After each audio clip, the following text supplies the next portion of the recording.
मोदी से लड़ेंगे, लड़ने के लिए तैयार हैं, लड़ेंगे। पार्टी बहुत बड़ी है तो हम लोग भी बड़ी हैं, हम लोग छोटी नहीं हैं। हम लोग भी छोटी नहीं है, बड़ी हैं। भीड़ बहुत कम आया है। भीड़ बहुत ज्यादा है। भीड़ देखेगा, कुछ लोग बाहर है, कुछ लोग अंदर है, कुछ लोग इधर है। भीड़ कम कहाँ है? आपको नजर कहाँ से कम आ रहा है?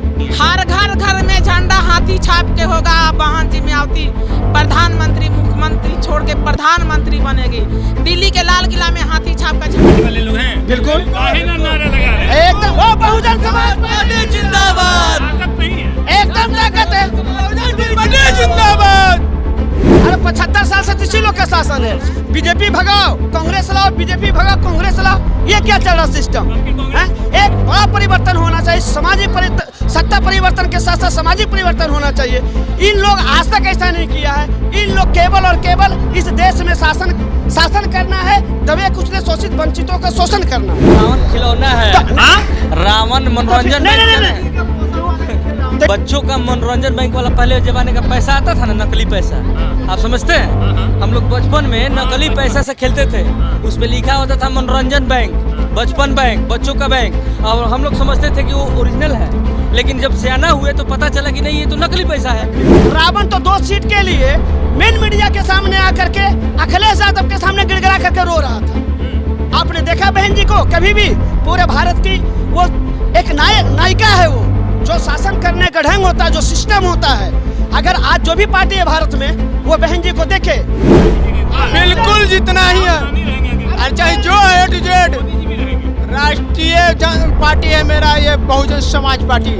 कोई एक प्रदेश का नहीं है, पूरे भारत की पार्टी है। और एक बहन जी नहीं, हर घर की बहन जी या माता जी लड़ रही है, बहन जी के साथ है। के लिए रावण तैयार है। अरे भाई रावण तैयार है, रावण को खुद पता नहीं कि मुझे क्या करना है। जान लीजिए कि उत्तरी भारत में जो भी दल है, बहुजन समाज पार्टी इतने मजबूत है कि 10 बीजेपी की बात सबसे ज्यादा अगर सीट निकालने वाली कोई अगर उत्तरी भारत में है तो बहुजन समाज पार्टी है, जो कि 10 सीट लेकर आई थी। पटना में मायावती के लोग आए हुए हैं। मायावती का नारा लग रहा है कि इस बार मायावती को प्रधानमंत्री बना देना है। हम जानने की कोशिश करेंगे क्या सच में मायावती के लिए ये लोग इतना प्यार दिखा रहे हैं, या वोटिंग के टाइम ये लोग बदल जाएंगे। अभी तो मायावती का जय जयकार लग रहा है, लेकिन लास्ट में क्या मायावती बन पाएंगे? हाँ, बन पाएंगे। ऐसे बनाइएगा प्रधानमंत्री? हाँ, प्रधानमंत्री बना पाएंगे। मोदी से लड़ना होगा। बहुत लोग को बना के देखे, लेकिन बहुत लोग कुछ कर नहीं पा रहे। लेकिन अब मोदी से लड़ेंगे, लड़ने के लिए तैयार हैं, लड़ेंगे। पार्टी बहुत बड़ी है। तो हम लोग भी बड़ी हैं, हम लोग छोटी नहीं हैं। हम लोग भी छोटी नहीं है, बड़ी हैं। भीड़ बहुत कम आया है। भीड़ बहुत ज्यादा है। भीड़ देखेगा, कुछ लोग बाहर है, कुछ लोग अंदर है, कुछ लोग इधर है। भीड़ कम कहाँ है? आपको नजर कहाँ से कम आ रहा है? अच्छा, मायावती को कैसे बना दीजिएगा लोग? मायावती सभी लोग मिल के बनाएंगे, गांव गांव झंडा लेके चलेंगे, बहुत मेहनत करेंगे, बनेंगे ना। बड़का जाति वाले लोग कहता है कि अरे हम लोग भी बड़का जाति वाला हैं। हम लोग छोट जाति वाला नजर आ रहे हैं। छोट जाति वाला इधर नजर आ रहे हैं। आपको कहाँ से छोट जाति वाला नजर बदनाम किया जाता है। लोग दलित के नेता हैं। बदनाम क्यों करे जाते हैं? आपको एक आदमी के PM मोदी के नरेंद्र को बदनाम करे से क्या बहन जी बदनाम हो जाएगी? बदनाम हो जाएगी? कैसे, मतलब क्या उपाय होगा? कैसे, क्या सोच रही हैं? हर घर घर में झंडा हाथी छाप के होगा। बहन जी में आवती प्रधानमंत्री, मुख्यमंत्री छोड़ के प्रधानमंत्री बनेगी। दिल्ली के लाल किला में हाथी छाप का झंडा होगा। दिल्ली के लाल किला में तिरंगा के साथ हाथी छाप का झंडा होगा? जी। कैसे मुमकिन है? मुमकिन है। हम इंडिया लोग करेंगे। कांग्रेस एक तरफ मोदी जी हैं। कितना भी लोग रहेंगे, लेकिन हम लोग मुमकिन कर के दिखाएंगे। लड़ जाएंगे। लड़ जाएंगे। 75 साल से इसी लोग का शासन है। हाँ? अरे 75 साल से इसी लोग का शासन है।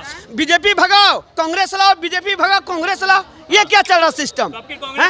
एक बड़ा परिवर्तन होना चाहिए। सत्ता परिवर्तन के साथ साथ सामाजिक परिवर्तन होना चाहिए।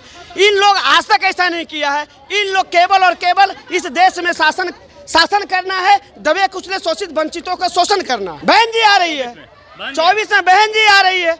मैं आपको पूर्ण विश्वास दिलाता हूँ कि बहन जी इस बार प्रधानमंत्री देश की बनेगी। अकेले लड़ रही है, कैसे होगा? बिल्कुल। एक तरफ इंडिया, एक तरफ NDA। बहन मायावती अकेली हैं। बिल्कुल अकेली है, इसीलिए तो हमारी जीत होगी। इसीलिए तो हमारी जीत होगी। हम बंधुआ गुलाम नहीं बनना चाहते हैं।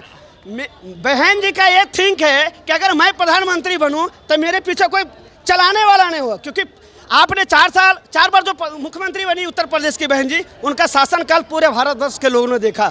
जिस तरह उन्होंने शासन किया, आज भी इस भारत देश में एक नींव स्थापित किया उन्होंने। और सारे समाज के लोग, सर समाज के लोग, बहुजन ये समाज। आप एक मिनट बताइए ना, ये सब लोग बहुजन समाज पार्टी वाले लोग हैं। बिल्कुल। काहे ना नारा लगा रहे हैं? एकदम वो बहुजन समाज पार्टी जिंदाबाद, ताकत नहीं है, एकदम ताकत है, जिंदाबाद। जिता दीजिएगा इस बार। बिल्कुल जितना ही है, नहीं रहेंगे आगे। और चाहे जो है टू जेड। मोदी जी भी रहेंगे। राष्ट्रीय पार्टी है मेरा ये बहुजन समाज पार्टी। हाँ। कोई एक प्रदेश का नहीं है, पूरे भारत की पार्टी है। और एक बहन जी नहीं, हर घर की बहन जी या माता जी लड़ रही है, बहन जी के साथ है। के लिए रावण तैयार हैं। अरे भाई रावण तैयार है, रावण के वध करने के लिए रावण को खुद पता नहीं कि मुझे क्या करना है। हाँ, ये तो इसको तो कांग्रेस वाले, आप ये समझ लीजिए कि बहन जी, मान्यवर कांसीराम साहब ने जब बसपा बनाया था, अपने बहुजन समाज, सर्व समाज के लोगों को कहा था कि तुम देने वाला बनो, मांगने वाले नहीं।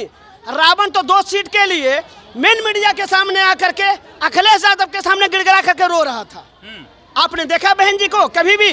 पूरे भारत की वो एक नायिका है, वो जो शासन करने का ढंग होता है, जो सिस्टम होता है। अगर आज जो भी पार्टी है भारत में, वो बहन जी को देखे। ये जो आप हुजूम देख रहे हैं, उनका एक विचार में, रावण का हुजूम इससे ज्यादा है साहब। रावण खिलौना है, हाँ? रावण मनोरंजन नहीं, बैंक नहीं, है। तो इस चुनाव में कहाँ चले जाते हैं ये जो अपने उम्मीदवार जब देते यहाँ हैं? बताइए, आप बोलिए। रावण बच्चों का मनोरंजन बैंक वाला पहले जमाने का पैसा आता था ना, नकली पैसा। हाँ। आप समझते हैं? हाँ, हाँ। हम लोग बचपन में नकली बचपन। पैसा से खेलते थे। हाँ। उस पे लिखा होता था मनोरंजन बैंक, बचपन बैंक, बच्चों का बैंक। और हम लोग समझते थे कि वो ओरिजिनल है। लेकिन जब सियाना हुए तो पता चला कि नहीं, ये तो नकली पैसा है।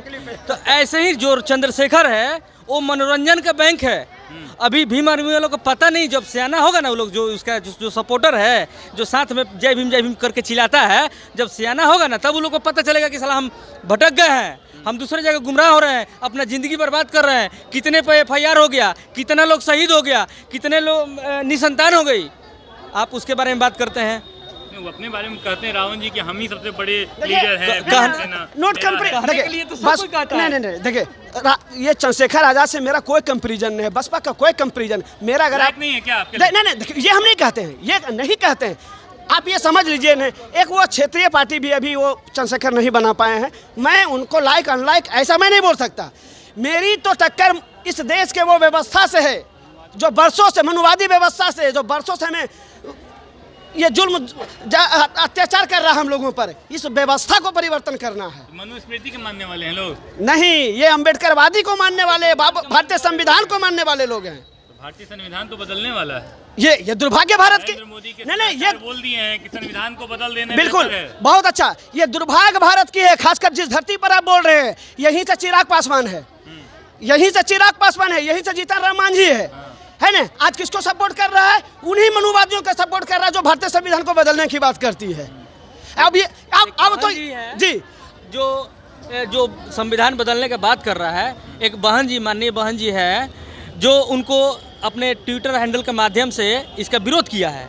बाकी इस भारत देश में कोई भी पार्टी है, कोई भी पार्टी, नेशनल हो या लोकल हो, कोई भी विरोध नहीं किया है जो संविधान बदलने की बात कर रहा है। मोदी का जो सलाहकार है विवेक डोबराय, एक बहन जी हैं मात्र। तो इसलिए हम लोग 80-85% जो आबादी है, अति पिछड़ा और दलित महादलित, हम लोग मतलब संकल्प ले लिए हैं कि इस भारत के संविधान को यदि कोई बचाएगा तो वह है बहन जी, बहुजन समाज पार्टी। ताकत नजर नहीं आ एकदम ताकत है, बहुत ताकत। बहुजन समाज पार्टी जिंदाबाद। देखिए, बता रहे हैं जो बहन जी पर जो आरोप लगाते हैं लोग, जैसे अभी आकाश आनंद जी आए हैं, बहुत लोग जो बोलते हैं, मैं किसी का नाम नहीं लेना चाहता हूँ, बोले कि विरासत में राजनीति मिल गई है। लेकिन जो लोग बोल रहे हैं कि आकाश आनंद जी को विरासत में राजनीति मिला है, पहले उन लोगों को सोचे कि जिसके पैर पकड़ के वो चल रहे हैं, क्या उनको विरासत में राजनीति नहीं मिली है? तेजस्वी यादव को विरासत में राजनीति नहीं मिली है, अखिलेश यादव जी को विरासत में राजनीति नहीं मिली है, जयंत चौधरी को विरासत में राजनीति नहीं मिली है। ये सब लोगों का विरासत में राजनीति मिला है। अगर इन लोगों को आप पसंद कर सकते हैं तो एक दलित समाज का बेटा अगर विरासत में राजनीति मिलता है तो इन लोग क्यों नहीं लाइक करेंगे हम? इसलिए हमारा नेता आकाश आनंद जी हैं और इनके नेतृत्व में हमारी सरकार बनेगी। किसकी सरकार होगी? बसपा की सरकार होगी, भाजपा की होगी। बसपा बहुजन समाज पार्टी की सरकार होगी। बहन जी की होगी। बहन जी की सरकार। क्या लगता है? एकदम पूर्ण जान लीजिए कि उत्तरी भारत में जो भी दल है, बहुजन समाज पार्टी इतने मजबूत है कि 10 बीजेपी की बात सबसे ज़्यादा अगर सीट निकालने वाली कोई अगर उत्तरी भारत में है तो बहुजन समाज पार्टी है, जो कि 10 सीट लेकर आई थी उत्तर प्रदेश में। सर एक सवाल, एक बात मैं अभी जो भीम आर्मी और चंद्रशेखर भाई का चर्चा किए, मैं सभी नौजवान साथियों से मैं कहता हूं कि आप बाबा साहब को समझो, बाबा को आइडियोलॉजी को पढ़ो, उसके बाद मान्यवर कांशीराम साहब को पढ़ो, बहन जी को पढ़ो। उन्होंने किस प्रकार के आज भारत में एक दबे कुचले की राष्ट्रीय पार्टी खड़ा किया है। इसलिए सारे मित्रों से मेरा अनुरोध है कि आप भटकने का काम नहीं करें। बहुजन समाज पार्टी का जो मुख्य विचारधारा है, जिसका सरोकार मान्यवर कांशीराम साहब ने किया था, उस विचारधारा पर आकर आप लोग काम करें।